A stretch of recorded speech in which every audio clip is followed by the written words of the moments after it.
હે મારી શીતળામાં, હે મારી જગદંબા માં, આજે પવિત્ર શીતળા સાતમનો રૂડો અવસર છે. આજે અમારા ઘરનો ચૂલો સાવ શાંત છે. હે માં, જેમ આજે તે આ ચૂલાની અગ્નિને ટાઢી કરીને આખા ઘરને શીતળતા આપી છે, એ મારા અને મારા પરિવારના જીવનમાં પણ કાયમ માટે તારી અમી દ્રષ્ટિની ટાઢક પાથરી દેજે.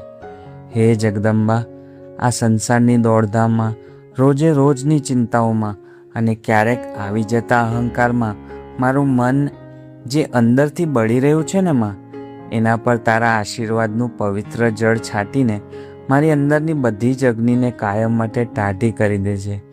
મારા પરિવાર પર, મારા સ્વજનો પર ક્યારેય કોઈ રોગ, પીડા કે દુઃખનો તાપ ન પડવા દેતી મારી માવડી.